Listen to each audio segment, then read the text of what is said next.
You're listening to the UKC Hunting Ops Podcast, celebrating hunting dog heritage, competition, and community. United Kennel Club has been the hunting dog sports home for coonhounds, beagles, retrievers, pointers, cur, feist, and more for over 125 years.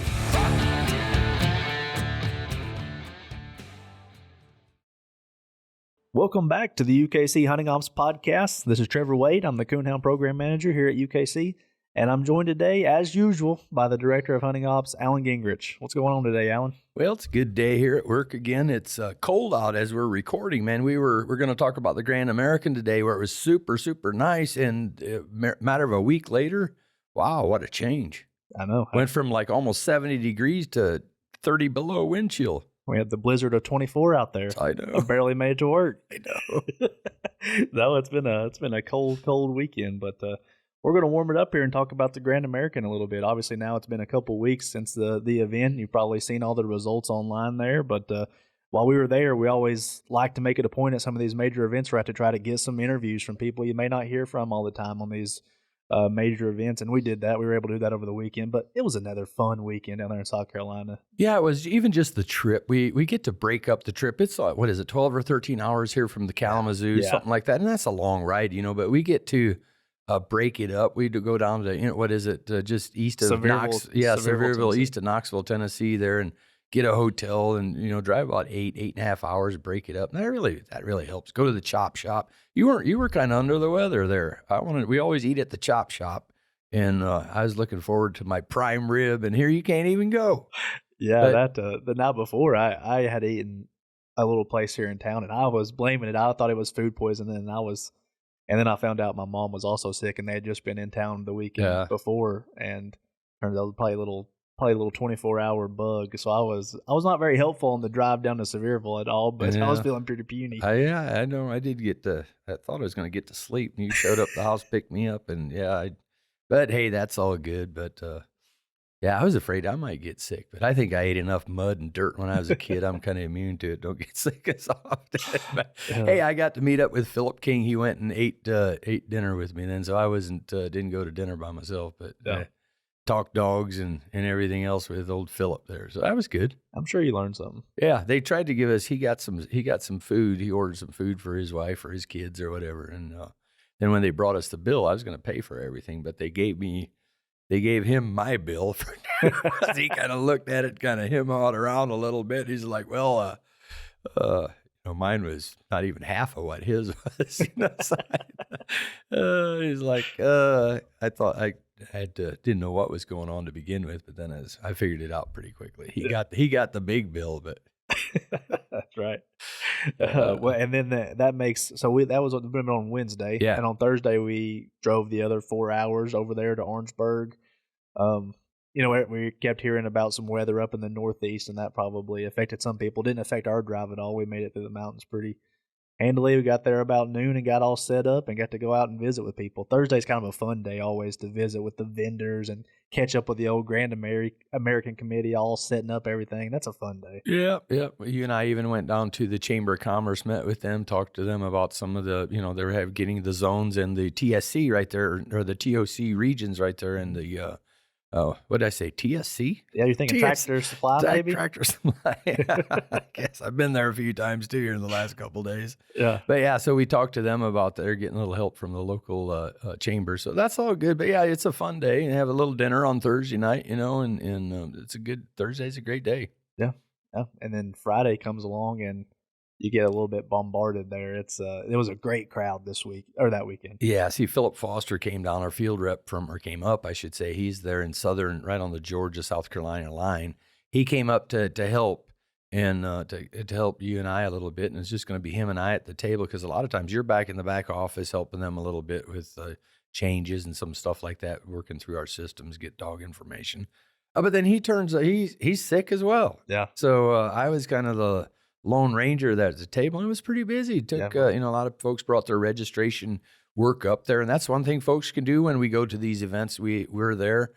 Bring your dog papers, all that kind of stuff. We bring it back to the office. We can't process it there, but the one thing we can do there, it kind of goes in front of the line of the regular mail and gets right back out. In a matter of a couple of days, Taylor told us that was all done, so folks should have all their stuff by now. Don't have to worry about them getting hung up at the major mailing hubs and things like that, because we'll take them right back with us. Yeah, at least not coming here, but then, speaking of Philip Foster there, he ended up in the ER that morning, Thursday morning or Friday morning, I guess, but I forget what they call it now, but it's kind of a weird deal, but he was feeling good enough. He came back on Saturday and jumped right back in. So I was not expecting to see him in the hotel lobby when I got down there Saturday morning, but I was neither. I was glad to see him up and about. Yeah. Kind of scary. Tough we didn't guy. know what to think on Friday. Just kind of had a text message that he went back, and then I guess he was in the hospital room for a while. Glad he's doing all right. Yeah.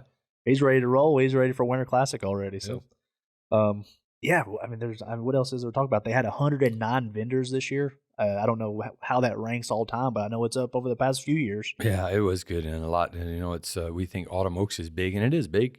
But as far as vendor wise, wow, they double that. More than double it actually from what we have. But yeah, a lot of vendors. They did a great job with that and setting all those up, and that's a lot for somebody to set up, and they do a pretty good job with it. Yeah. We had a chance to talk to a lot of the different Grand American Committee, and you don't really it's a whole collection of the clubs in the state of South Carolina. Most of them have a representative there that's putting in some sort of work, and I think one of the guys that you see a lot of people there over the course of the weekend. I think you had a chance to catch up with some people on Thursday and Friday. We probably get to the Grand American Committee member last, but who were some of the guys you had a chance to talk to over there? Yeah, I got our podcast stuff. We took it along and did it right there on site. They gave us a nice little room to do that, kind of just off to the side there a little bit in a nice little room. It's kind of cold in there, but I got it all set up, and you were already in the hunt office. I think this was Saturday, I guess, but I set it up and I walked outside, and there's Lois Burns from North Carolina. He's a black and tan guy, and you and I both know Lois, have known him for a lot of years. But I told him, hey, say, Lois, can you come over here and sit down with me, and I want to try out make sure everything's working good. Plus, hey, give me a chance to sit down and chat with Lois for a minute. So, yeah, I did that, and he was gracious to do that, and he said, sure. Came in there, sat down. So here's Lois. Well, I've got my first victim here at the Grand American. It's Saturday morning. It's raining outside, and I came across Lois Burns from North Carolina. How are you doing this morning, Lois? I'm doing good, Alan. Glad to see you. Enjoying the Grand American? Always. It's a good day for a duck, right? It is. If anybody's looking to duck hunt, hey, it's plenty of weather for you. Hey, but the hunt last night it didn't really rain much. I think it did a little bit, so I think they had it timed pretty good, really. But this morning it's been raining. Yeah, it's been raining. I saw some of the scores.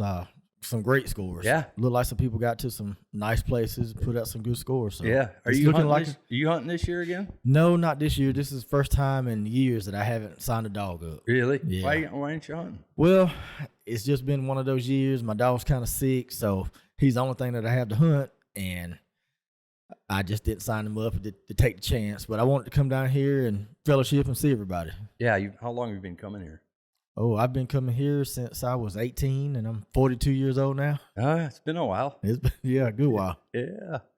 Yeah, well, heck, it's always good to see you here. And when's the last time you did hunt? You generally hunt here, don't you? Yeah, I generally hunt every year. Hunting those black and tans. Yeah. I think in one of the last couple episodes, we mentioned your name. I think a couple times we did that historical list of reproducers, and I'm pretty sure we mentioned your name a time or two. Yeah, I've had a female on there a couple times. Yeah. It's a good thing. So what you got any good dogs right now or what? Well, right now my male, he's a Grand Night champion, PKC champion, Midnight Thunder Black Steel. Yeah. He goes back to Gypsy Woman, and Gypsy Woman is out of she's out of Bad to the Bones Black Hawk and Snooky. Yeah. And she's currently the number 5 current reproducer. I think she's the one that we were talking about a little bit where that came in. I remember Black Hawk from back in the day when I first started. He was running the Prina series, and he was really young back then when he jumped in. He was one of the youngest hounds that first year in the series, I remember. He was holding his own, and seemed like that dog just was just consistent throughout his whole life. He was. He did a good job. I actually got a chance to hunt with him once when B.J. Birmingham was hunting him. Oh, yeah, down in Alabama. Down in Alabama. I had a good hunt. Got a chance to finally see him go, and I was impressed. Yeah.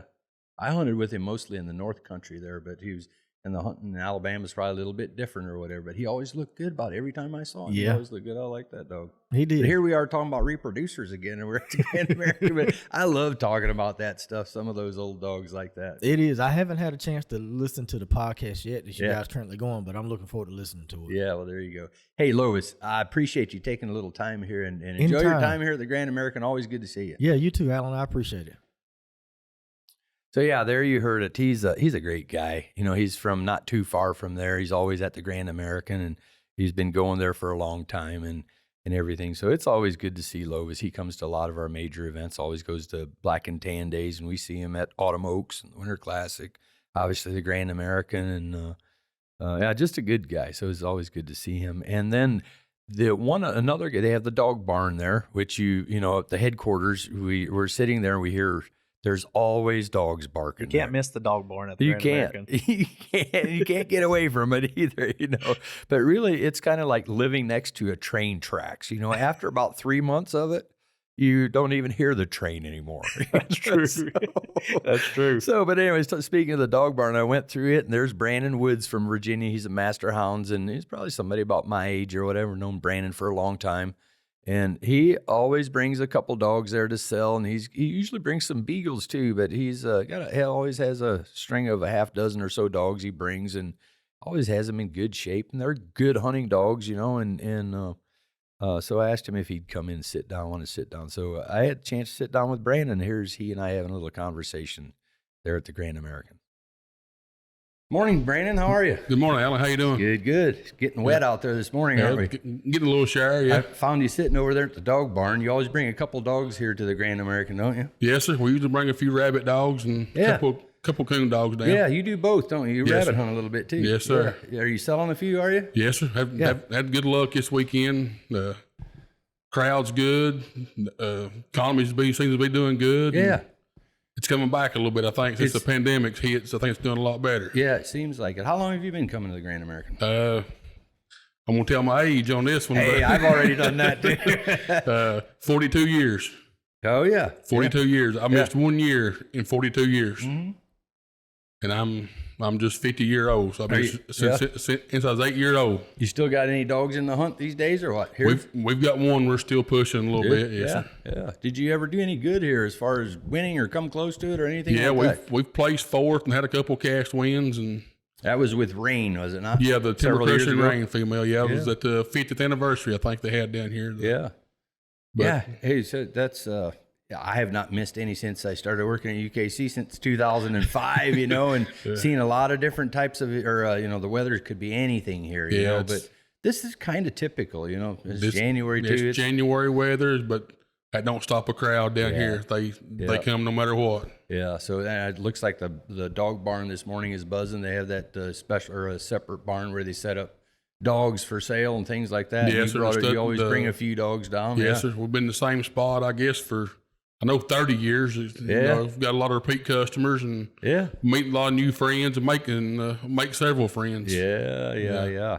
Well, hey, I Gate City, Virginia. Where is that? That's on the southwestern tip of Virginia. We're close to northeastern Tennessee. Okay. Right there on the line. Yeah, so your hunting here is going to be a little different. It's pretty flat here where you're at. It's up and down. Daylight and dark difference. Do you like There's no mountains down here. Yeah. How do dogs acclimate to that? Not much of a problem bringing your dogs down to something like this? Yeah, no, not for us. We seem to do all right, really. Do you get to hunt in stuff like this quite a bit? You're not that far, right? Nah. Well, I make several trips down here. I mean, I come down here quite a bit. Got good friends and hunt with them, and everything I bring is pretty well used to the territory. Yeah, you take your dogs all over. We see you all over. So yeah. That's what I used to like to do. Take your dogs all different parts of the country, see how they do. Not always going to look good everywhere. But no, but coon dog's usually a pretty good dog about anywhere. If he's going to be a coon dog, he's going to get treated wherever he's at. Yeah. I mean, if he's sure enough a coon dog, he's going to. Yeah. He might not win. Yeah. But he's going to. He's going to give you a sporting chance. Well, Brandon, hey, it's always good to see you and appreciate you sitting down with me here for a minute today. Yes, sir. No, I thank y'all and appreciate UKC. Yeah, well, hey, enjoy the rest of your day and hope you got a raincoat for at least part of the rest of the day here. Yeah, I'll stay inside the barn. There you go. Yeah, so there you go. There was Brandon. Oh, by the way, I don't know that I've even told you, but I'll tell you here. He wanted me to ask you about an RQE for his club, Trevor. So put you on the spot right here. Yeah, so we go. Brandon, I have not forgot. I almost did, but there you go. I have now told him. So. we have talked about it. Okay, we got it covered. Okay, you did. And maybe I did tell you. I may have told you. So, but yeah, then after Brandon, Doug Schuler is a guy that was recently, he's one of the directors, I guess is his title with the Grand American. He's an officer there and has been for the last, 3, 4, 5 years. Right. Great guy from local there in Orangeburg. Right. And he's judged final casts, over the years and a lot of things like that. He actually had a dog, Sis. She placed in the top 20 on Friday night. So I had asked him earlier, soon after we got there, I said, hey, Doug, I'd like to get you on the podcast, whenever you got time. So Saturday, he had a couple of free minutes, and he said, I'm good to go. And he asked me if he could bring his handler in. He has Josh Deloach handles Sis for him.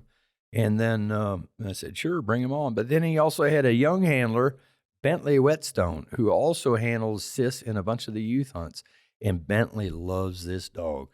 So I told him, sure, bring him on. Let's sit down and talk. So here's Doug, Josh, and little Bentley, and we're going to talk about to Doug about the Grand American, and then to the other boys about Sis. So here you go. Hey, Doug, how are you today? Good, Alan. How about you? Well, we're wrapping up Grand American Saturday afternoon here. It's been a pretty good weekend. Yep, a lot of dogs. Over 300 last night. A little under 300 tonight. Yeah. Perfect weather yesterday, a little bit of rough weather this morning, but cleared up and sunny, and should be make for good hunting again tonight. Yep, ready to go. With the weather. Yep, ready to go again. Got a little bit muddy around here. It came down pretty good this morning. Yep. But I mean, if you're hunting, you're in the mud anyway. Yeah, you're from close by, Santee, South Carolina? Yeah, how Santee. far? Santee. How far is that from About there? 20 minutes. Isn't there like a Santee Lake or river or something? Lake Marion. Lake Marion. Big Lake Marion, right on 95. Yep. Yeah. How long have you been coming to the Grand American, Doug? Probably since I was his age, 9 or 10 years old. Yeah. Yep. Let's talk about his Bentley Whetstone. Is that you, Bentley? Yes, sir. How old are you, Bentley? 9 years old. Okay. How are you related to Doug? Just a friend? Friend of Doug? He's my cousin, but he calls me uncle. Okay, that's Uncle Doug. Yeah.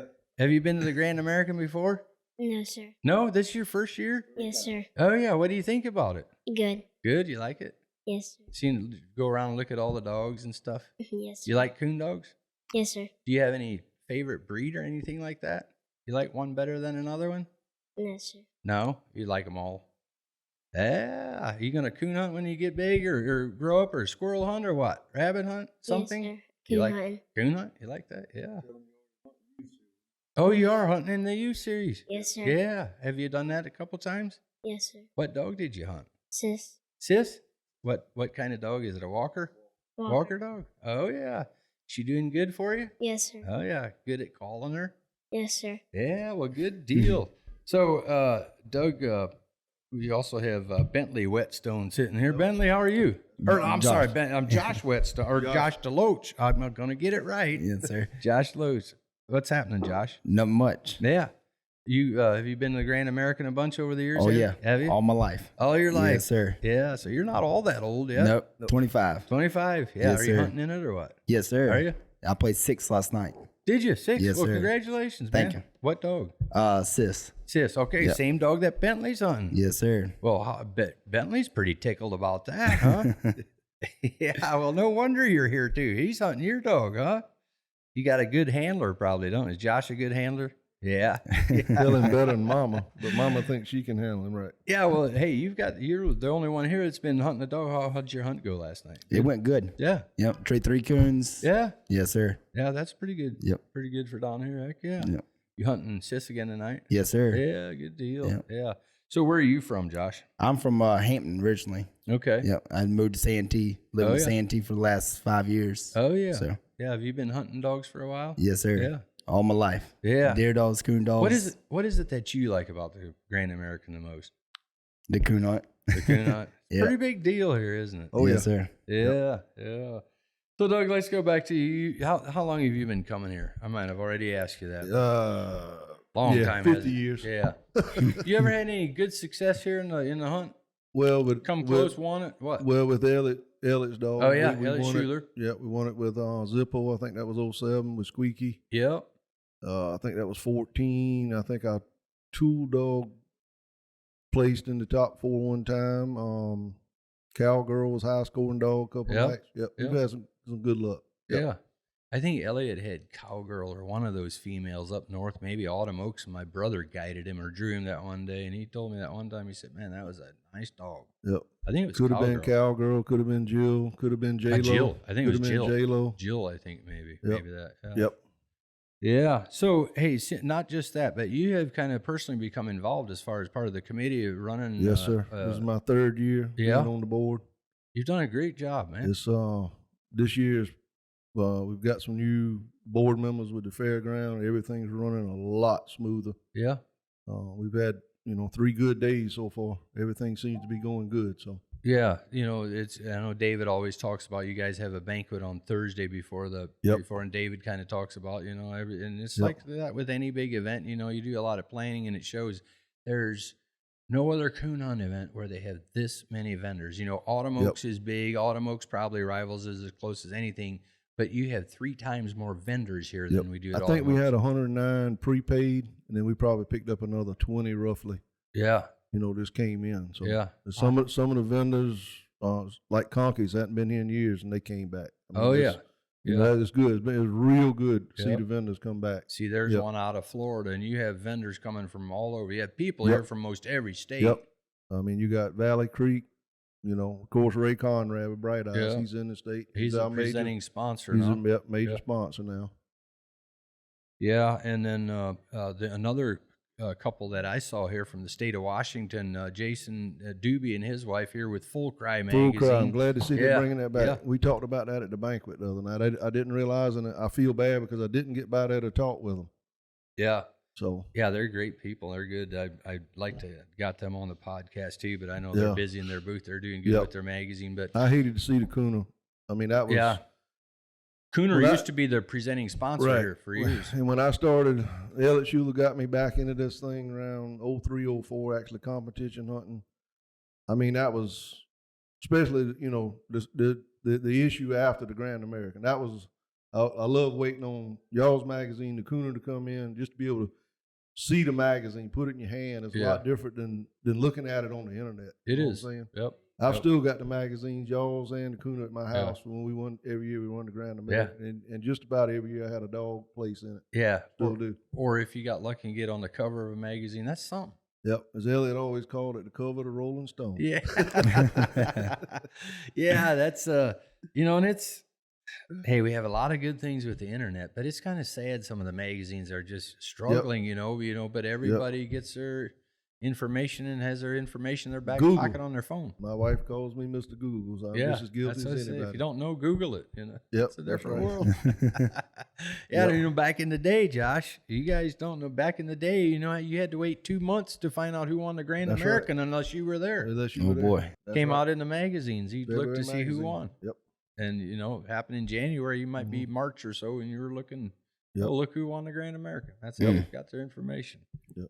It's all over now. Yeah. What's some of you have been around the Grand American for so long now, Doug. What are some of the biggest differences you might see in the last maybe 10 years or so, 10, 15, or 20 years that you would say? I reckon the biggest thing for me is I'm the old one now. Yeah. Hey, I know what you mean. Yeah, I'm the old one now. But no, I mean, the technology, even the whole sport, the technology with the Garmins and everything, I mean, it's changed so much, as far as, having the Grand American here, the number count we fell off a couple of years is back now. But as far as, the biggest change, like I said, the biggest change that I see is just technology. And as far as the whole hunting sport. It's done. And me kind of on the personal side, I was, about to get out of handling dogs altogether, and then Josh and Bentley, Josh's family came along, and we found a dog, and they love her so much. So I said, I got to get her for them, and he's done a great job. Hunting her, and she stays in their house. She doesn't come to mine. She she does what she wants to do. Yeah. But That's basically it. Yeah. I mean, it's just you know that smile. Yeah. Josh and I bought a new dog yesterday afternoon, a 14-month-old dog, and walked him back to the truck. And first thing Bentley told us was, "Okay, he's yours and Sis is mine." There you go.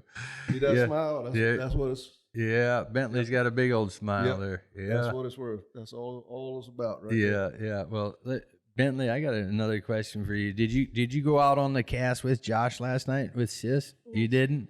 When did you find out that Sis won? They told me yesterday after he got done. Oh, he told you? Yes, Were you sir. excited? Yes, sir. What do you like about Sis? What do you like best about her? Like the way she trees? Does she tree hard? Yes, sir. Does she? Yeah. Tell him the real reason. She's easy to handle and she doesn't drag you through the woods. Yeah. So you need a dog like that. Yeah. Yeah, and you're just learning with her. What do you got there on your hand? You got a sticker or something on Tattoo. A tattoo? Yeah, what is it? A havoc tattoo. Okay, bad habit. Yeah. I see you got a bad habit hunting supply shirt too. Yes, sir. Those shirts are pretty cool. Yeah. Yeah, Josh, how long have you been hunting Sis then? I've been hunting Sis for about 3 years. Oh yeah. Yes, so sir. A little while. Yep. You know hers. Oh yeah, I know her like the back of my hand. There you go. Yes, sir. Yeah. How long have you been hunting dogs? I've been pleasure hunting for long as I can go in the woods, but I just started competition hunting about 4 or 5 years ago. So I really enjoy it. Yeah. Did you play sports or anything like that in school? Not in school, I didn't. Yeah. That was interrupting hunting. Yeah, well, there you go, hunting. You know, people ask me, what's so exciting about hunting in night hunts and things like that? And I don't really think it's any different than any other sport. You know, playing baseball or basketball. And this, it almost adds another element because you're competing with an animal. Yep. You know, and parts of it makes it very exciting or even more exciting, I think, you know, but unless your animal just is not cooperating. Yep. Yes, sir. That happens. But it's the same intensity and the same, you know, it's a competition. That's right. Yep. So, well, hey guys, I really appreciate you taking the time sitting down here. Doug, I want to commend you. And I know your committee guys everybody's busy, but I appreciate you taking the time to sit down a little bit. And I appreciate you letting us come in. Well, yes, we appreciate you guys and everything your committee does here. And I know you do a lot of work. There's a lot of work that goes in behind the scenes, and people are doing thankless jobs. Next year's already started. Yeah. So we appreciate it. And again, you can see people are having a good time here. So thanks again for a great Grand American. Thank you.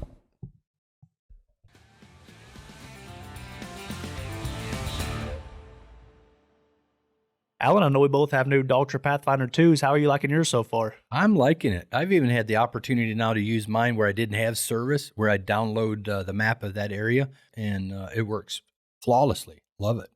I agree. I really like my Dogtra Pathfinder 2 as well. I've used it quite a bit the past few months. I really like the crystal clear maps. I like that it doesn't lose service very much, and I don't have many bad things to say about it at all. Dogtra Pathfinder 2, the official GPS collar partner of UKC.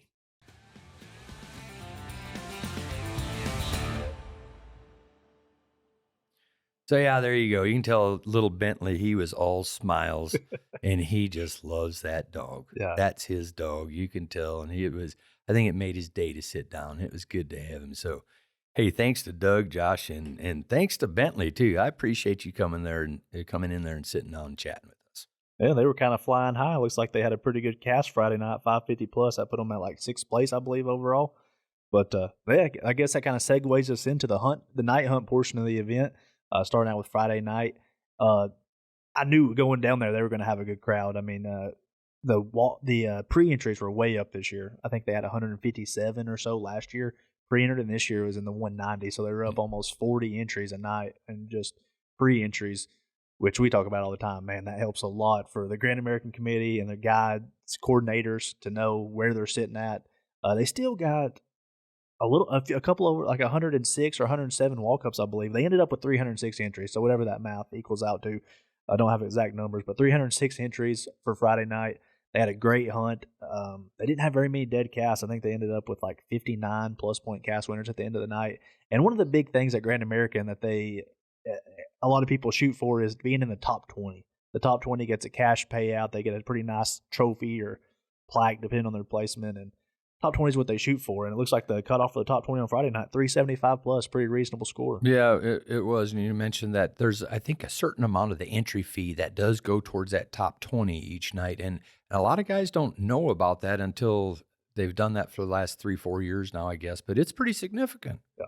And it makes it nice for those top 20 guys. I think, what is it, $5 a dog or maybe $10 a dog that goes towards that. Don't hold me to it, but I'm not sure the exact amount, but it almost feels like it's like everybody in the top 20. I think they get like 300. That's it kind of depends on the entry a little bit. Yeah, and I think if you go to their Facebook page, it should probably have that somewhere, how much those guys actually got. But it's pretty significant just to place in the top 20 like that. Everybody gets the same, I do believe, outside of the top 4, and that's the final 4 or whatever. But as far as the top 20 is concerned, and that top 20 can come from the register or the champion division, doesn't matter, just based on scores there. But yeah, so it's a little different how they've done it. They've had their format a couple different ways to determine their final 4. They used to take the 2 high scoring dogs from Friday and the 2 Saturday. Those made up your 4 dogs on Saturday for the final 4. But I think the system they have now, I think the guys really like that. And it's as simple as you got to hunt 2 nights, and then they take the highest combined double cast winners is what they do. Yeah, and that seems like the most logical way to do it. Yeah. I wanted to give a quick shout out to the folks in Orangeburg. I think we've probably shouted them out before on this podcast last year. The city, the county, the businesses there, they're always very welcoming and accommodating. But I think this year, and again, we don't have exact numbers. The Grand American official Facebook page is a good place to go to see some of that stuff and reading what David McKee might have put on there. But there was quite a few businesses in the area that kind of put some added money in it for not only the top 20, but I think the final cast as well this year. And they did. Yeah, I think the auctioneer that we ate with on Friday night was one guy who put Riley some money Godwin. in. Yep, he was one, and one of his other partners that he works with, they also put some money up. Yeah, that's just I wish I had a list of everybody, and I know that David and those guys kind of put their sponsors on the pedestal, but that's just a kind of an example of some of the ones who added in some money that just sweetened the pot for the hunters and made it a good deal for them. Yeah, and you and I got to go out on, what was it, Friday night? I think you and I went out with Riley and his buddy Mr. Martin, both auctioneers, and kind of Martin's. That auction business for him that's a big deal there. He's been in the World Championship before. He's the real deal, legit. Yeah, and so is Riley. We listened to a couple of them, So yeah, those guys they know what they're doing. Yeah, I'm glad professionals. I'm glad we talked about that because we shouldn't gloss over that. We went to Mama's Country Cooking. Yeah, that was good. Yeah, I think I ordered the English or something. Like they had the Grand American, which is what you got, which is like a ribeye, and then there was like a different entree for every breed. So they had all 6 or 7 breeds on there that you could order from. That was pretty cool. And she's so cool. I don't know her that well. Got to meet her there at the table there, and Riley was right. Man, that food is so good. And I don't know how we've never known about this place. It's just up around the corner there from the fairgrounds. And I'm telling you guys, you got to go to Mama's Kitchen at least one time when you're there. Yeah. So that, there's other places where we go there to eat and there's long lines and this and that. That place should have had a line down the road to the gas station. It's that good. I had a steak of some kind. It was really, really good. I wasn't complaining that we got a seat right away on Friday night. I was starving, but it should have been packed. You're right. And it's just one of those mom and pop type of little restaurants or what have you, but it's so good. Good customer service. Yeah. Remember that for next year, folks. Mama's, what is it called? Mama's Country Cooking. Cooking with a K, I think. Yeah, Country Cooking. Just ask somebody local there where it's at or Google it or something. You got to go check it out. Yeah. Bring Mama some business, and you're going to be glad you did. Well, it's breakfast too. They have breakfast, and we went there turn right around the next morning, went back to breakfast. That's it. We stopped right in there on the way to the fairgrounds. Maybe we'll get a free dinner out of this here. Yeah, hopefully you're listening. So. Yeah. But on Saturday morning, we went to get breakfast, but it was kind of crummy out. It had been raining, not too awful, not storming or anything, but just a steady rain all through the middle of the night and into the morning. And it probably dampened the show and the hunt a little bit, I believe. It was raining right during what walk-up time and would be, so it might have deterred some folks from coming and entering. But they still had a good entry. They had 190-some pre-entries again for Saturday night, and they got close to 80 or 90. I'm not exactly sure the number of walk-ups, but ended up sending 267 dogs to the woods on Saturday night. Yeah. Another good hunt. I want to point out, we were talking about walk-ups, and walk-ups have become more common in the last several years in UKC. We hardly ever used to have that at our major events, and it was actually the Grand American that first had those. So we now also have Metal Autumn Oaks Winter Classic and such, but walk-up is one obviously where you just enter on the grounds, but they also have advanced entries, which generally, just so folks know, they're to walk up, or it's a lot cheaper to enter in advance. That's usually one fee, and oftentimes those walk-up fees, they're usually pretty close to double. Right. But hey, at least, if somebody didn't get entered and they really want to hunt, and there you go. You still have that option, although it's going to cost you quite a bit more. Yeah. So if you're going to be there and hunt anyways, enter in advance, for the lower fee. But hey, at least you get to hunt if they have enough guides. That's right. Yep. You're taking a shot on guide availability, and that's for most major events these days. Yep. So. And like you said, at about 3 a.m., actually, I probably rolled into the fairgrounds again on 2 a.m., late Saturday night, early Sunday morning, however you want to look at it. The deadline's 3, and you don't always get all the casts back, so it's always 3 before they get everything tied up. So I got to hear some stories from everybody and catch up. And about 3:15, and old David McKee hollered from the room back there to call in who the top 4 were and the guides and judges. So went back there and had their little meeting, and the final 4 was set. And I'm just going to go ahead and shout them out here real quick. We had Mafia's Slinging Sister, obviously who you just talked about, Doug Schuler and Josh DeLoach, double cast winner on Friday night. She had 550 plus, and on Saturday, actually the high scoring dog, 1,325 plus. So I think she got to hunt quite a bit of time by herself maybe to get a score like that. We also had Little Swamps Mad Max. That's owned and handled by Stephen Shinneberry for the weekend. Max got 13th on Friday night with 450 plus. And let's see here. Max, 6th place on Saturday with 825 plus. We had Bust 'em Up Buster, owned by David Cox and handled by Dylan Cox. Buster got 2nd place on Friday with 675, and he was 8th on Saturday with 712.5. And rounding out the final cast was Night Champion Wipeout Threesome Jail Cell, owned and handled by Sean Welch there of South Carolina. And Jail Cell was actually 1st place on Friday night with 975 plus, and 15th place on Saturday with 375 plus, enough to get him there in the final cast. So another final cast here of all South Carolinians vying for that Grand American crown. And man, it's hard to, obviously we know what world championships mean, and winning the national Grand Night Champion means at Autumn Oaks. But the Grand American in South Carolina, everybody's shooting for that one. But as soon as you start hunting, you hear about the Grand American. Everybody goes there to shop, and everybody wants to win that hunt one day. Yeah, and this dog, and Sean is not somebody we see a whole lot at our UKC events, and so it's always good to have those guys that don't normally hunt UKC events to see him there. And Sean came there with a dang good dog. He's won a lot with this dog in PKC and other registries and stuff. And by golly, he did good on both nights and made the final 4 and comes and wins the dang thing. Yeah, the final cast was good guy too. The final cast was awesome. I just it's fresh on my mind because I just wrote the article just Friday, a few days ago, let's say 4 or 5 days ago now.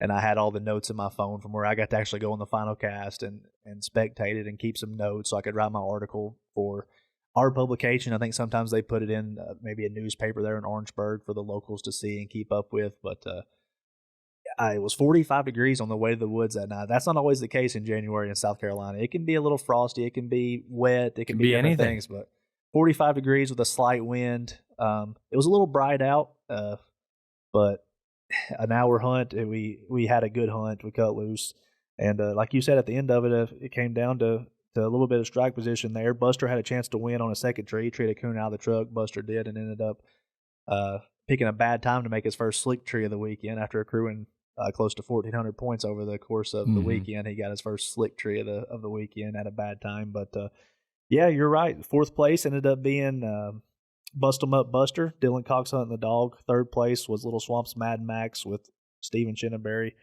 2nd place was Mafia's Slinging Sister with 200 plus, and the 2024 Grand American champion was night champion Wipeout, 3-some jail cell, Sean Welch there in South Carolina, 225 plus. Went in the country and had a coon hanging over him. He was treed for well over an hour before we ever made it to him, and he had the coon that he needed to seal up the victory. Yeah, and that is just an hour hunt, isn't it? It is. That hunt off used to be, anyways. Yeah. Yeah, he is. He was born in September of 2018. Jail cell was, I guess that's what he calls him. What does he call him? Yeah, I think he called him Cell in the Cell, Woods. yeah, Most will know who Jail Cell is, I believe. September of 2018 is when he was born. Off a Grand Night Champion Wipeout 3 is how he's registered in the UKC. I think most of them know him as 3-some is his sire, and then his dam is a Grand Night Centerfire. Gin is her name, but yeah, a dog that used to previously be owned by Bruce Rabin is a guy that we see down there sometimes and hunts the Grand American a lot as well. But now owned by Sean Welch and from Bonneau, South Carolina. I'm not sure how far that is from the Grand American there, but yeah, South Carolinian. Homeboys got her done. That's right. And I had a chance after the final cast, and you get back and you take pictures and everything, and by this time the sun's creeping up over the horizon, and they both have a drive home. But I was able to get not only Sean Welch, but someone who he considers a partner on this dog, maybe not on the UKC paperwork that we're looking at, but they're partners on this dog, and that's Mr. Ken Strickland, also from South Carolina. And I was able to wrangle them in, and they were more than willing. We had a little conversation there, and man, it went really well. You could tell this win means a lot. You mentioned this dog's won a lot all over the country in different registries, but this one meant a lot to him, and you'll hear that in this interview. So without further ado, here's 2024 Grand American champions Sean Welch and Ken Strickland. All right, everybody, we're here early Sunday morning. Just finished up the final cast of the Grand American, and I'm sitting here with the last two standing. That's our Grand American champions. We got Mr. Sean Welch and Ken Strickland, the owners of Wipeout 3-some Jail Cell. How y'all feeling this morning? On top of the world. Pretty amazing. Yeah. Sean, I'll start out with you because I hunted with you tonight. We kind of acquainted ourselves there in the woods. You say you don't hunt a lot of UKC events, but Grand American's not far from you. So I'm sure you have a little bit of history with this event in particular. Yes, sir. Sure. Yeah. It's been a hunt around this area that everybody's always hunted in. A lot of people I know, a lot of older guys, and a lot of guys you respect. Just won this event. Absolutely. And just a little bit about the dog you're hunting tonight. Night champion Wipeout 3-some Jail Cell. Can you tell me a little bit about maybe his age and his lineage and how you came about owning him? And then we can bring in your partner on the dog. Yes, sir. He's just turned 5 years old in September. He's a PKC national champion, Super States champion. He won about $140,000 in PKC earnings. Came upon him. Me and Ken had another partner named Bruce Rabin. He pretty much raised him from a year and a half old, from a pup to a year and a half old. Then I started hunting him a little bit, and me and him and Ken partnered up. And done a lot of winning since then. He's treated a bunch of coons. We've had a lot of fun. Been on the road some, and not as much as we'd like sometimes, but we've had a lot of fun with him. Yeah, we talked a little bit about the constraints that families and other obligations can have on you. So that's why it's good to have good partners like Mr. Ken Strickland here. I guess you guys have been friends for a long time, and you guys partnered up on this dog and kind of got a pinnacle. Ken, you came in when he was about a year and a half old, he said? Well, the first night I hunted with him, he was a year old, and we were hunting at Sean's club, and I think we had 2 platinum champions in the woods and another night. We had 3 nice dogs, and this pup shows up with Bruce, and he treed 4 raccoons that were sleeping in the trees, and the other dogs hadn't got treed yet. And I told Sean at that point, I said, if we could ever own that dog, I don't care what it costs, I want a part of him. He was a special hound. That was at a year old. Yeah. And we got lucky enough to buy in with him and then end up owning him outright now. And he is a freak of nature. I've never seen a dog that you look at his scorecard, it's all 125 on there when you look at his trees. Ain't no 50, ain't no 75. He trees, he's normally by himself. He's got a coon. He's a good strike dog. 8 trees, there's no circle points, all plus points. He don't tree very many den trees. Very seldom if he trees, he's got a coon on the outside. So just a once in a lifetime dog. Yeah, I was gonna say, as much winning as you guys have done, there's got to be some things that set him apart. So probably his accuracy is probably the main thing. Obviously, probably a lot of desire for a hound like that too, to be able to compete and win at all different parts of the country. Obviously, you guys are native South Carolinians, so around here he's probably used to this kind of hunting. But if you're winning national championships and super stakes, you're talking about Illinois, Indiana, Ohio. He can kind of, no matter the terrain, his accuracy still shows. He's won everywhere. Yes, everywhere we've taken him, he's won. 10 different states. I mean, he'll tree him anywhere. He'll tree him sleeping. He'll tree him. I think that's what separates him. When the coons aren't moving, he can tree him. Anybody can tree him when they're moving. Yeah. But the dogs that can tree him when they're not moving, that's what separates the field. There's not a big difference between all the dogs, but I'd say that and the accuracy, that when they're not moving, they can go in there and tree a coon that other dogs can't smell. Well, let's talk a little bit about this week in particular now.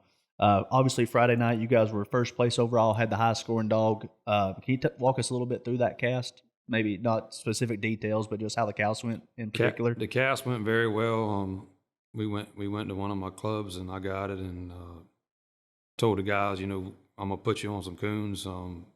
Club hadn't been hunted all year. One time this year, and I said, we're gonna try to, keep the dogs together, and if we can call timeout and move, I got plenty of spots we can go to, and that's kind of what we did. We called timeout a few times, but we cut loose and got treed with a coon, and another dog had a split with a coon, and one dog was circled.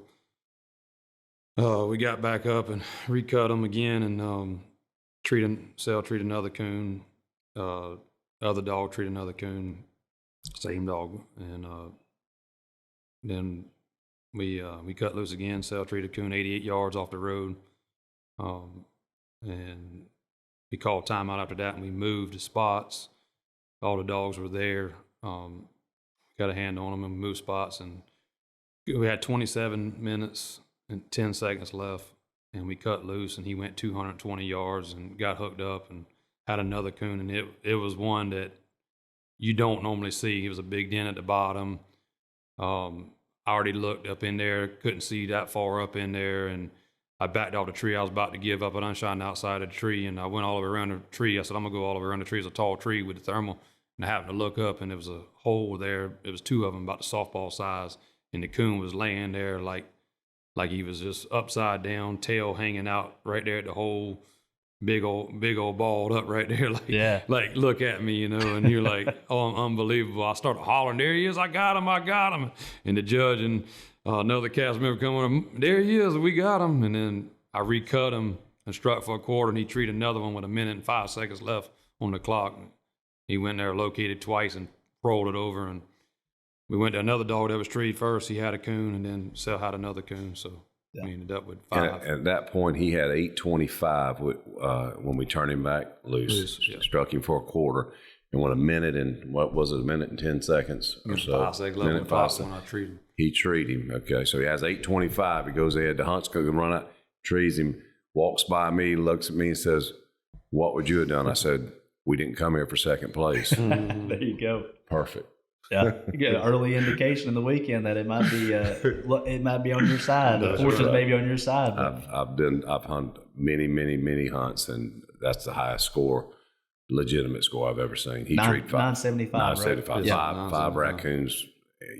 That's just in 2 hours. That's getting after it. Yeah. Started raining in the middle. It didn't rain on you guys during the cast. No. Waited till after. It waited after. We was on the way back here, and it started raining. Yeah. And the cast was very enjoyable. We had, we seen 10 raccoons.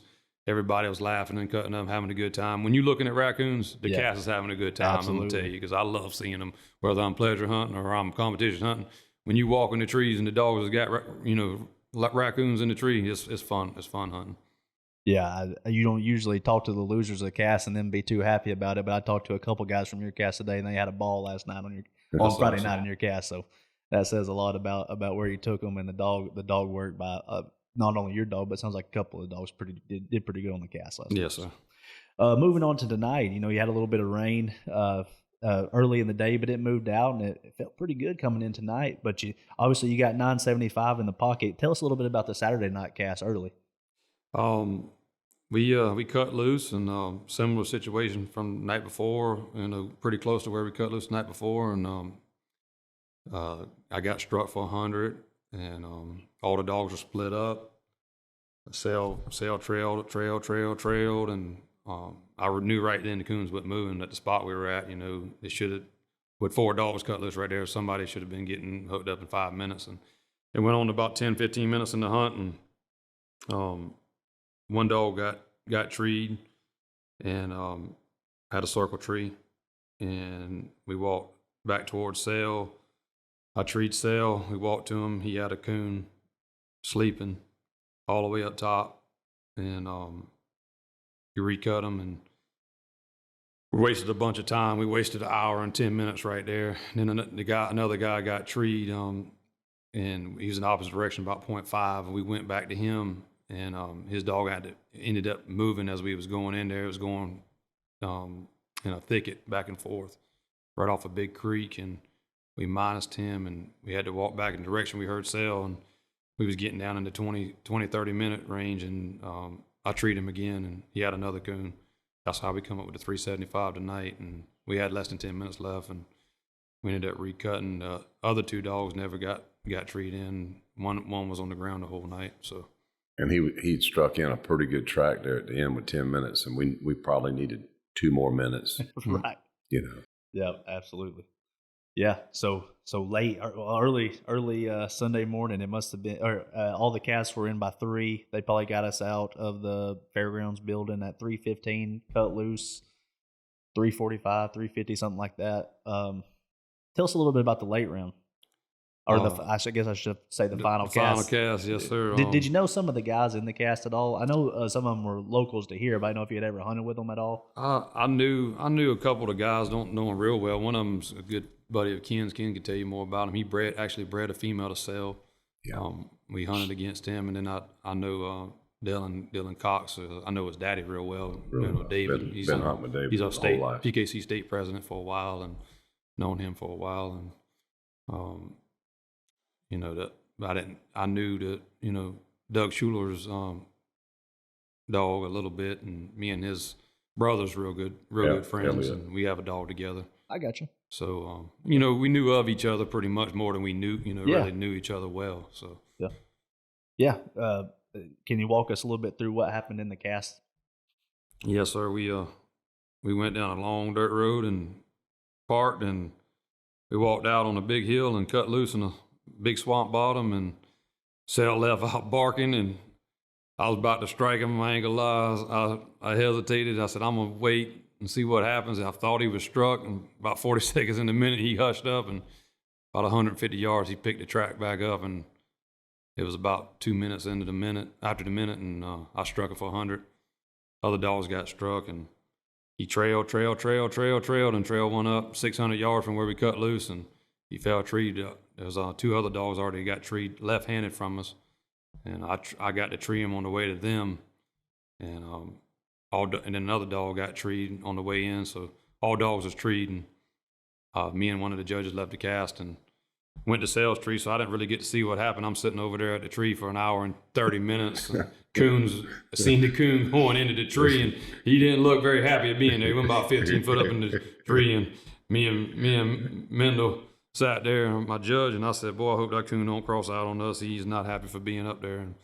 And luckily he didn't. He stayed right there till the other judges got there, and we got him scored, and we had one other tree to go to, and I walked with the judges, and you yourself, and the guys were there at the tree, and we scored the last tree, and then you got to take my picture, and got me teared up a little bit there, and got a little emotional, but it was good stuff. Hey man, huge accomplishment. I guess I kind of spoiled it. I guess I was supposed to keep a secret who won till we got here, but I kind of spoiled that, so I apologize to David McKee for that. I guess I should listen better in the ceremony or in the instructions back there. But yeah, I was told that, and Ken was texting what's going on. Everybody was texting me, you know, did you win? I said, I didn't say nothing, and I saw you post that picture. I said, y'all go look at UKC Facebook. That's all I can tell you. I can't tell you nothing because I was told not to tell nobody till we got back. But if UKC wants to tell it, y'all can look on their website. I should have told David that we got hacked, and it wasn't me that did that.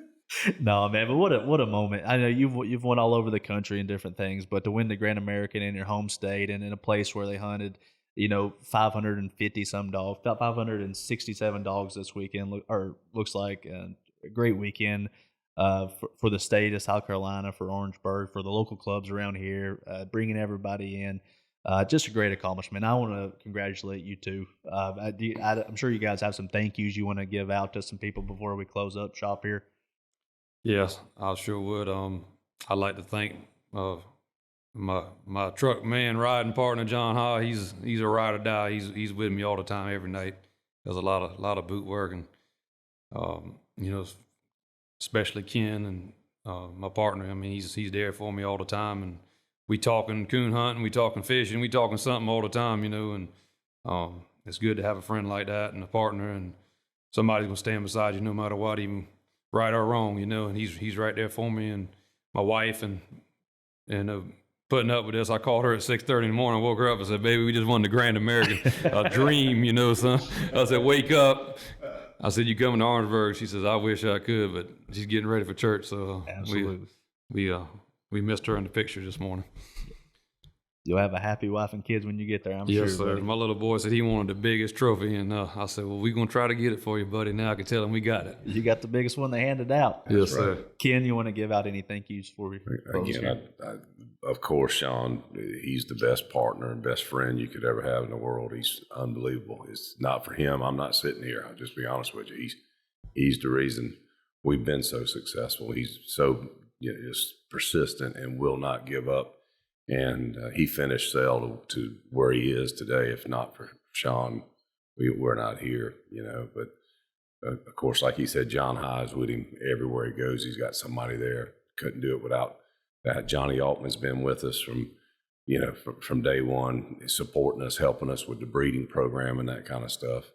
Then, of course, our spouses. We couldn't do it if our families. I had to leave a Ukrainian Christmas gathering for my wife is Ukrainian, and her whole family is at the house, and I had to slip out the back door and get up here in time for the hunt and everything today. So, I mean, it's tough on the family.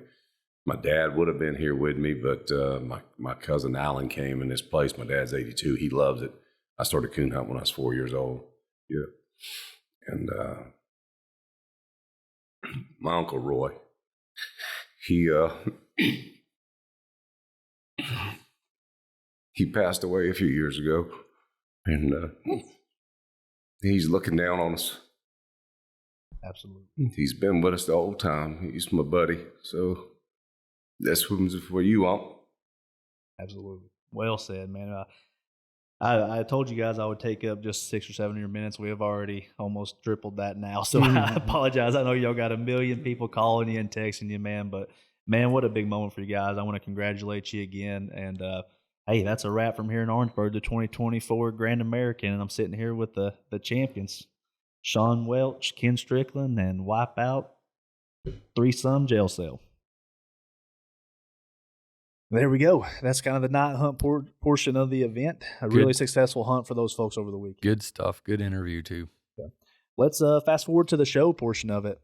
Didn't get to see a ton of the show on Friday. I'm sure you probably didn't get to see much of the show on Saturday or on Friday either. Yeah, I didn't. I mentioned I was kind of alone over there at our UKC table, but I did slide over there a little bit later on towards the end when they were doing the kids show, and was that Friday? That might have been Saturday. I forget now, but I did watch just a very little bit of it. But yeah, the legend Lee Curran's. He was judging. Yeah, good absolutely. For him. I remember, speaking of it, I remember when I came to UKC, it was almost 20 years ago, Lee and some of those guys his age, they were the veteran judges at that time, but, their age is creeping up on them, but it's good to see that he's still getting to judge a show like this. Yeah, absolutely. Well deserved by him. And he had a good group of dogs to judge. Looks like they had 108 entries just in the license portion of the show. Obviously, I don't know how many pairs or dual champions they had or all that good stuff, but ended up being a good show for them. And then, what they do is they pick the 6 category winners. Obviously, the Grand Champion Male, Grand Champion Female, Champion Male, Champion Female, and the Best Male Show and Best Female Show. And those advance to Saturday in the overall. The overall. Right. So that's kind of how they do it. So they had their 6 winners from Friday. Fast forward to Saturday, And Megan Perez was the bench show judge. Yeah. Full circle here. I remember just a couple years ago, Lee Currens picked Megan Perez's dog to win the World Championship in Peru, Indiana. Mm-hmm. So that's pretty fun. And Megan had another good group of dogs. Like I said, I think the dampness and the rain might have deterred a few people from coming out for the show, down to 91 on Saturday. Well, there was some folks from the Northeast that usually come to the Grand American with a bunch of dogs that didn't get to come because of the weather. Yeah, absolutely. I think there was a lot of bad weather on tap, snow and stuff in the Northeast, snow and freezing rain and stuff like that. So they missed it, but I'm sure they'll be back next year. But still a great entry, and she whittled it down to another great 6 dogs. And did you get to go see them pick the overall winner at all? I did. I think I did. I was out there a couple times, and I wasn't paying that much attention. I was talking to people, but I think I was out there when she actually selected the overall. But yeah. They usually have a panel of 3, right, to come back and. No, they didn't. Oh, you know what? Maybe I wasn't there at that time then. Yeah, I remember you were on the panel last year. I was, but they didn't ask me this year. Oh, hey, goodness. Speaking of asking, I want to give a shout out to Danielle and Gary Champ. Danielle runs that, basically puts on that show, and her husband Gary from West Virginia. They do such a great job. Yeah. And they're busy all day Friday and Saturday with putting that show together. And then those other folks that helped them, I don't know all their names, that were helping. They had a couple new ones, and a show announcer, and they just do a great job with it. Yeah, it's a great show. Yeah, great show. Absolutely. And we'll start out with the reserve winner, and the reserve winner is going to be a pretty familiar name right now, a dog that's a little bit on a hot streak after winning Autumn Oaks in 2023, and that is National Grand Champion, Confirmation Champion, Grand Champion, Wabash River Lost Highway, a red-bone male owned by Andy and Keith Emery and Curtis and Nikki Elburn. And obviously the Emerys right in North Carolina. Won Grand Champion male both days. And then got reserve. Yep, there you go. Great showing for them. Congratulations.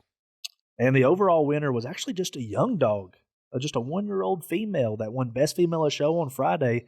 And that was Second Wind Stunning in Stilettos, owned by Janice Hunter down in Florida, little Tree and Walker female. Yeah, that dog I think was at Autumn Oaks and won the Confirmation Show on Thursday, if I'm not wrong on that. And yeah, that was Jason handled this dog, and Janice. I think at the Winter Classic this last year was the first time that we had her sit down to talk a little bit, had her on the podcast. And I remember she was kind of nervous, like, that's just not me. Yeah. But she did a great job that time. And, Jason, he's doing some of his own podcasting. He's doing some other stuff, and he kind of likes doing things like that. And This is such a great job. He's very well spoken. But right after they won that, I asked Jason hey, can I get you and your mom on the podcast here? And we're talking about or Stunning in Stilettos, I guess is her name. But they did as soon as they got a little bit of free time, and good folks to talk to from Branford, Florida. Yep. They love the Grand American. This little dog they have, she's something special, and they're having a lot of fun with her. And so I did get a chance to sit down. So here's Jason and Janice Hunter. Well, good afternoon, folks. Jason, Janice. Hello. Jason and Janice Hunter from the state of Florida. We're here at the Grand American Saturday evening. And usually if you're on the podcast this late in the day, it means you kind of won something. I've got a little note here, something about a dog named Second Wind Stunning Stilettos. Stunning in Stilettos. Okay, Stunning in Stilettos. Okay, yes. It's whoever filled it out missed the one word, but there we go.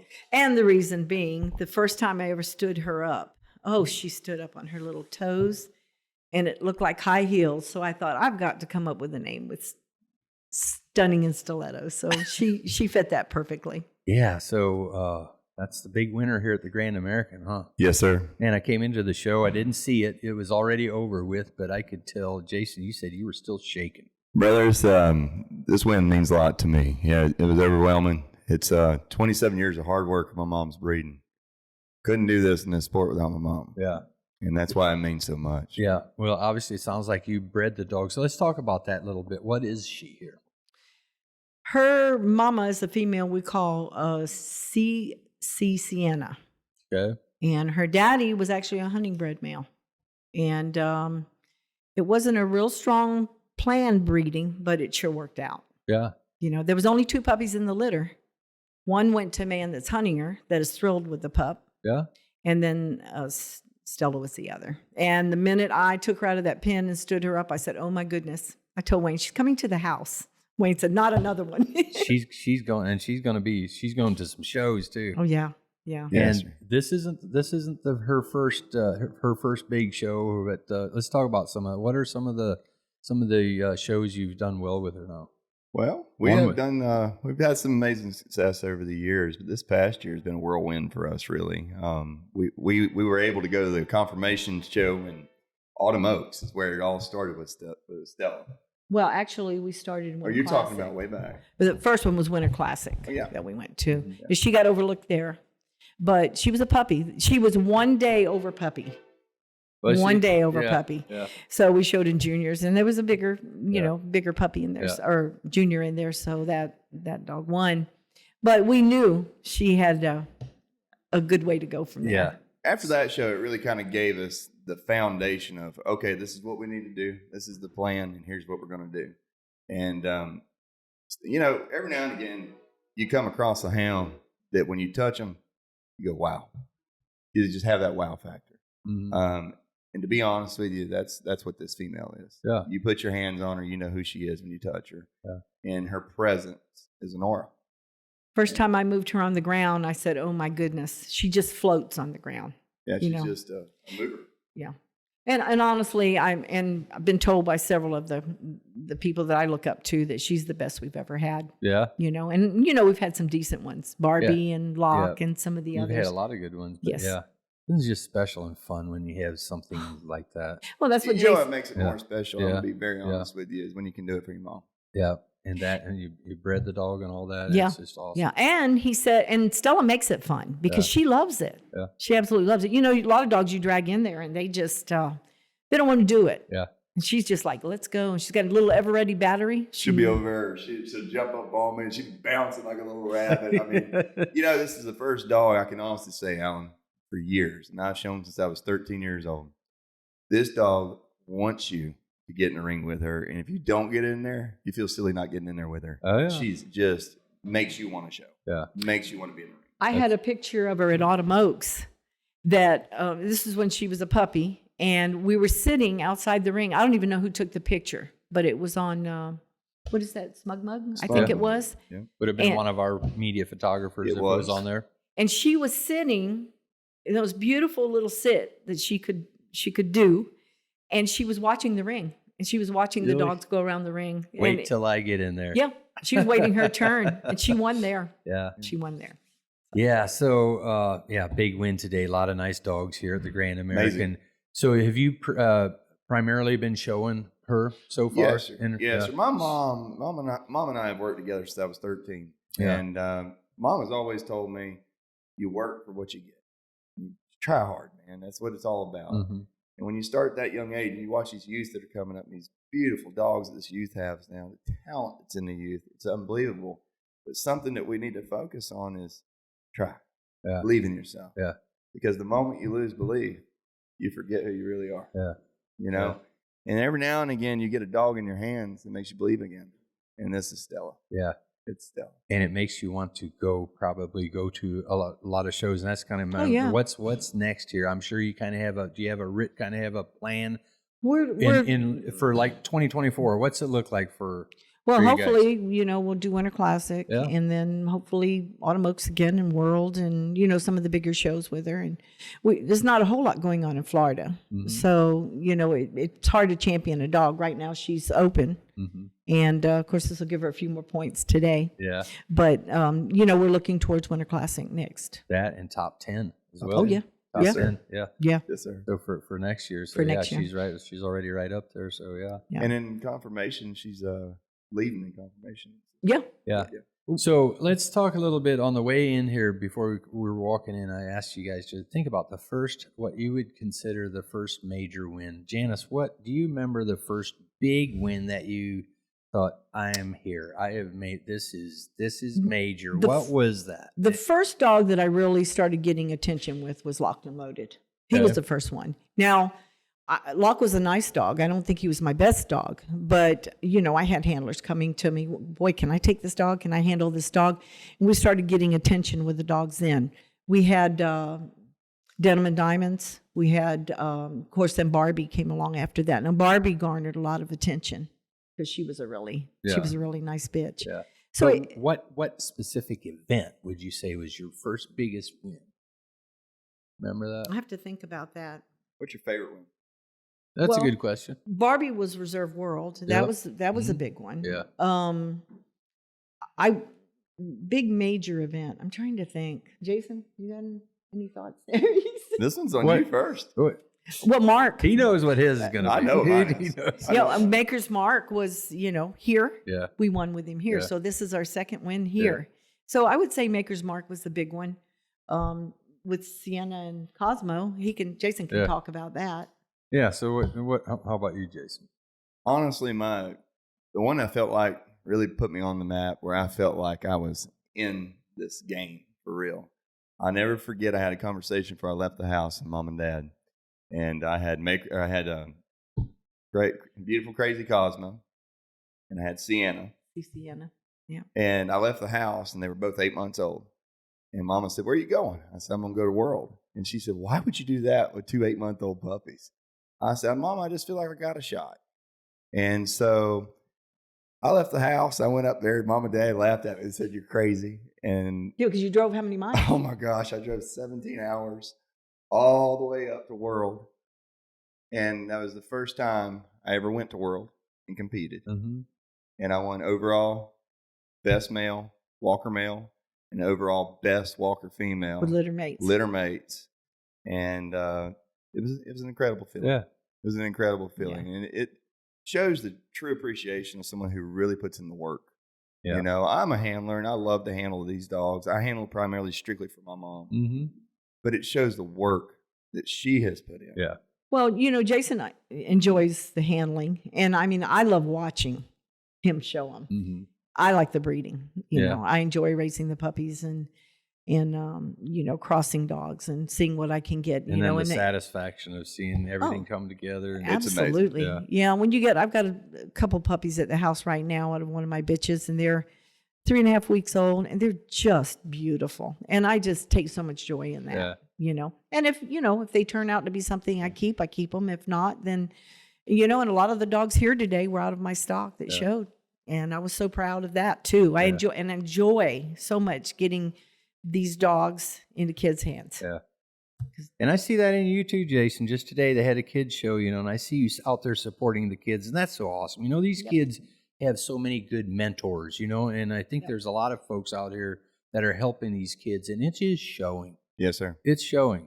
Yes, well, and not just that, but getting quality dogs to these kids, because it's discouraging when somebody gives a kid a dog and it's not something that can even win in the ring. And I used to tell Jason that when he was little, I'd say, we started with hunting dogs. Yeah. And if those building blocks aren't there, if you don't start off, my dad was a carpenter. He always told me, he said, you start off square and you'll end up square. Yeah. It's the same with dogs. Yeah. You can't take a dog that turns out and make him stay straight. You just can't do it. Yeah. You can try, but we did it for a few years. And I finally said, enough of this. If we're going to show, we're going to show. Yeah. And I bred horses. So I kind of understood confirmation, and I told Wayne I'm going to go out there and I'm going to find a few good dogs, and we're going to breed our own. Yeah. So Jason, we've talked about some of the wins that you've had and how exciting they were. How do you still have that? You can tell you still have that excitement today. You're considered basically a professional at it. How is it still so exciting to somebody like you? Because it's so humbling. Truthfully, it's just that word. It's humbling. Yeah. When you get out with people in the ring, and I mean in the ring, and you're against Christina Farthings, you're against Andy Elburns. Like this evening, the final two come down. Me and Andy Elburn with that amazing red bone. Love the red bone. But taking it in stride and being humbled is the best thing that can ever happen to someone. Yeah. And it's just a beautiful thing when you go out there and you get to compete with such talent.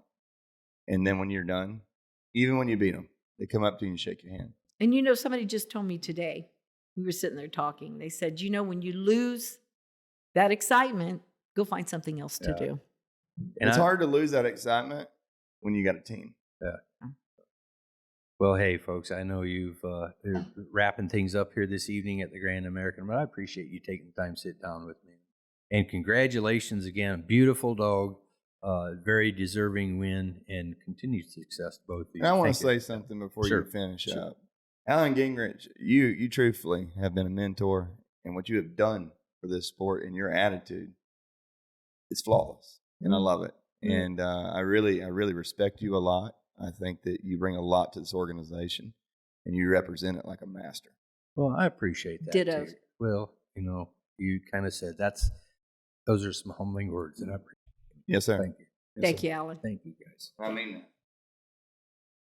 Yeah, so there you go. Just like I said, I could have just sat there and listened to those two talk between them two. They're just great people, and appreciate the kind words from Jason as well there. But hey, right back at them. They're great people as well, good representatives of the sport, good role models too in a lot of different ways, both of them. So Jason is obviously his mother raised him well. Yep. So yeah, it's gonna be a handful keeping this little 1-year-old. Turns 2 in the beginning of February, so that's gonna be a tough dog to deal with for years to come, I believe. That duo there, that trio, I guess I should say. Yeah. And you alluded to a little bit earlier, the youth bench show has kind of became a big deal here, or it's been a big deal here at Grand American on Saturday. It ends up being pretty much evening by the time it's wrapping up over there for the youth bench show. After all the hunt dogs are well and gone, and it's getting dark outside, cruise over to the bench show, and there's a good group of young men and women in the ring vying for the youth bench show championship. And that is the one that I watched the overall pick. Beth Jenkins was the judge. She judged the youth there, and that's the one that I was watching the overall there. So yeah, Beth, she's kind of been on the right side of the bench for the past couple of years. She's been on the hot streak with a few different dogs. And when we talk about our top 10 with it coming up, she's got quite a few dogs. She's well represented in that. So she got to go on the other side of the bench and judge some youth. And when she came out, she was sweating a little bit. She had her work cut out for her in there. She did. There was quite a few really talented young handlers in our sport right now, and it is fun to watch them out there. And they're just we were talking about that. I was actually talking to Jason Hunter when those kids were showing there. But just look at it today. What 20 years ago. We didn't have nearly this many kids, but we really had a push to get kids involved, and this is the result of it. And it's great to see. And some of these young kids, little kids, it's amazing how good they really are. They have great mentors teaching them these skills of handling dogs, and there's a lot more to it than just setting them up on a bench and to make them, to set them up correctly and to learn the anatomy and the pinch points and things like just so much to learn for handlers. And I think there's not much better it's a great thing for kids to handle dogs on the bench, because it makes them spend a lot of one-on-one time with a dog. And doing so, you learn so much. Absolutely. More than you do out in the woods just to turn a dog loose, Right. I think you just learn a lot more about a dog. Yeah. And like I said, all the category winners were in the ring when I came over there, and what a stacked group it was. And first we'll talk about the reserve champion. They kind of run their show the same way. Take the category winners and pick a reserve and then an overall. And kind of funny, we talked about our reserve winner in the main show, and in the youth show, same dog, national grand champion, confirmation champion, grand champion, Wabash River Lost Highway, the reserve youth bench show winner here. But this time, Andy wasn't behind the dog. It was actually her and Keith's daughter, Peyton Emery, that was handling to this big recognition and win. Hey, she's a good example. I don't know how old Peyton is, but she's not very old. No, not at all. And obviously, she's got some great teachers and everything, but good at it. Mm-hmm. Absolutely. And then, so with them still there in the ring, they went to pick the overall. And this year, the overall winner was champion PR Wills Mountain Dusty Rhodes. And this is the second year in a row that Jake Brooks and his dog Dusty Rhodes have come out with the overall win in the Grand American Youth Bench Show. Dusty Rhodes is, he's a 4-year-old dog, looks like, out of Wills Mountain Bullberry and Melrose Mountain Hidden Jasmine. And, young Jacob Brooks. He's 16 or 17 now. We talk about it in his interview right here in a second. But just another good example of a kid who's just since I've been here over the past few years, he's grown up so much, and he's refined his abilities in the show ring, and he's as good as any handler there is out there handling dogs. Yeah, good kids again. They're raised well and enjoying their dogs, and it's fun to watch them. Kind of funny. By the time I got over there, Jake comes out. I give him a handshake, and then here comes Jordan out of the ring. She was in there as well, showing for overall because she had won champion female with her sideshow summer wind dog. So they were both in there competing against each other, and Jordan kind of roughs him up a little bit and gives him an elbow and says, "You're using my show lead, you know." It's like getting onto him a little bit. She wasn't rooting for Jake out there. She wanted to win the thing, but they have a good little sibling rivalry going on, and I think they're making each other better. Fun to watch. Yeah, that you got mama in the background watching all that, and you can tell she's a proud mama, as she well should be. Yeah, and I was able to grab Jake amid all the pictures and everybody talking to him and take him over and get a little interview with him. He's been on here before, I believe, as well. I think you interviewed him last time. A year ago, last year at the Grand American. Oh, that's right. Yeah. So I was able to take him in there and talk about this year's big win at the Youth Bench Show at the Grand American. So here's my interview with Jake. All right, everyone. Saturday evening here at Grand American, and I'm sitting with a special person this evening. It's Mr. Jake Brooks. How you doing, Jake? Doing all right. You, Trevor? Yeah. So just had to pull you from the show ring over there because you got another big win this year. I did. Can you tell the folks what you won today? I won the overall at the Grand American Youth Show. And the kind of cool thing about this is you said this is 2 in a row for you, isn't it? Yep. Same with the dog. Same dogs. Yeah. Tell us a little bit about the dog. He's a 4-year-old English male. I got him from the Beelans and stuff. I've had him for a little bit, trying to work with him, get him where he needs to be, I feel like. Yeah. You just a couple of years now? Is that how long you've had him? Or did you get him right before this event last year? Or? No, I've had him for a couple of years now. Yeah. Yeah, you've had some luck with him at this event, I know for sure. So his name's Wills Mountain Dusty Roads, right? Yes, sir. How old is he? And can you tell us a little bit about his lineage at all? He's 4-year-old, and he's a 4-year-old, and he goes back to all the Beal and stuff. And like a Bullberry, and Lisa's a Jazz dog. Yeah, very nice. And so I asked you, I missed a lot of the show this week over there in the hunt office. So yesterday you showed a little bit to Lee. Yeah. How'd yesterday go? He actually got beat by his brother that Lisa Bedingfield owns too, so. Keep it in the family at least. Keep it there. And your dog you usually show, Bobby Sue, she's out of commission right now. Is that right? Out of commission right now. Had litter puppies out of her. Little litter out of her, and also this dog here, correct? Yes, sir. Yeah, so those should be hot ticket items for the English fanciers out there, right? Yeah, they're all gone now. Yeah. So for the main portion of the show today, you couldn't show because you guys have conflicts with Megan, I assume. Yeah, so you had to sit around all day and wait for the youth show to start, huh? Yes, sir. Well, tell us a little about the youth show. For me, and even in the 4 or 5 years that I've been working at UKC and I've seen the youth shows, man, they just seem to get more and more competitive. I think the youth are just getting better and better at, fine-tuning their craft. They do the homework before they get here, and it's competitive out there. It's as competitive as any show you go to in the year. Right? Oh, yeah. It is. It really is. That's what the Beth Jenkins, the judge, they said this was harder than a regular show to judge. Judges and stuff. Yeah, and it's kind of a funny moment. I'm sitting there after the show's over, and we're congratulating you a little bit, and your sister walks by, Jordan. She walks by, and she's giving you a hard time. You guys have a little bit of a rivalry going on. Oh, yeah, definitely. And she wasn't happy you were using her show lead for the win. Eventually, yeah. Yeah. Well, Grand American here. You seem to have luck. You're not very old. Hey, what are you? 15? 16 years old. So 16 years old, and already you've taken home a couple overall youth shows here. You've had luck in the main show here. What do you think about Grand American? How long have you been coming here, and what makes this event special to you? It's just like to start off the big event year. It's the start of the printing race and everything like that. And I've been coming here since I was little. They've got pictures of me just blowing me around in wagons and stuff when I was here. So I've been here a while. You still like coming here, and that's like it's like a coon hunt and a fair and everything rolled up all in one. They got anything you could eat food wise. There's over 100 vendors here that you can buy anything from coon hunting equipment to anything you desire out there. So it's kind of a cool event to come to. It really is. Yeah. And how far are you guys from here? I think about 4 hours, I think. So honestly, in the grand scheme of things, it's a little bit closer to you for this than a lot of the events in the year. Yeah, about 4 or 5 hours ain't bad when you got to go to Indiana, right out of Oaks and everything. Yeah. So with that being said, and it kind of being a major event close to you, bringing home these youth awards are kind of a big deal for you, I assume. Yes, sir, they are. Yeah, absolutely. Well, you're 16 now, and you've had a lot of success, not only in these youth shows, but in the other shows as well. We were just talking a minute ago, and coming up soon, we're going to do a podcast detailing our top 10 bench show dogs that are going to be competing at the Winter Classic. It sounds like you and Bobby Sue plan on being there. You plan to have her off pups and ready to roll by the time that rolls around? Yep, hopefully. We're all ready to go. Yeah, have you showed in that show before? I have. Last year she was in it as well. Her as well? Yeah.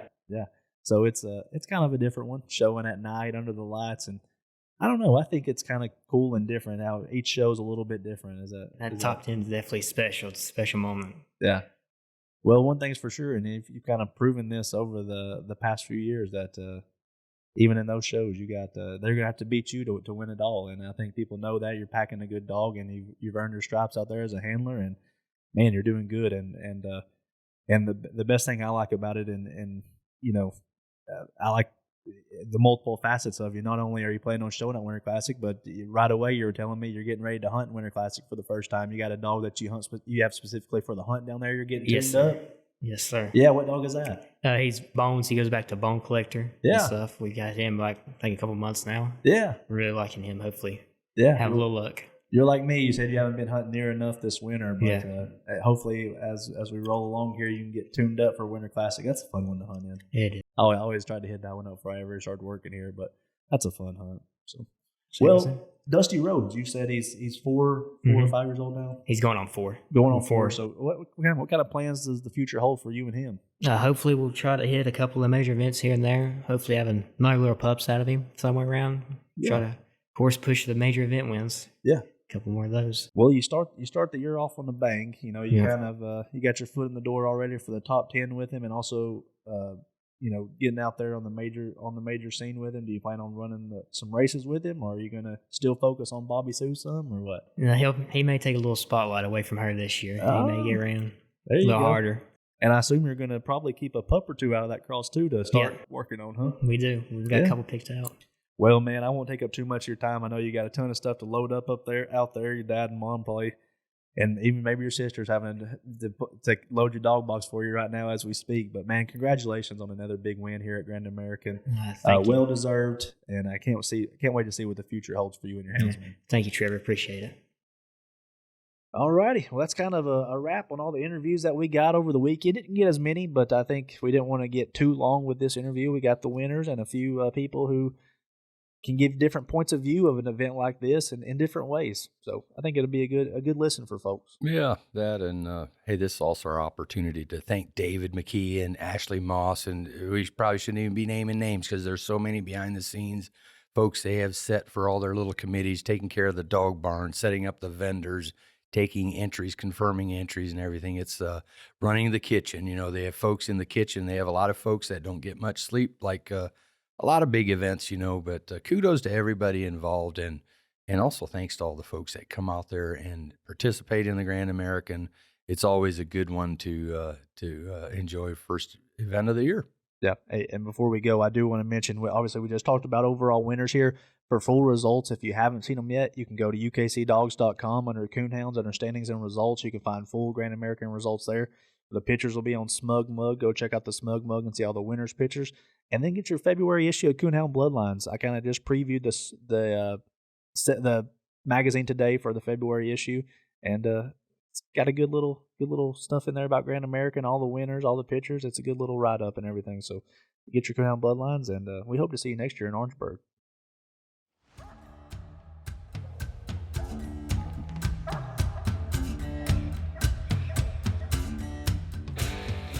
Thank you for listening to the UKC Hunting Ops Podcast. Be sure to give us a follow so you don't miss any of our new episodes or content.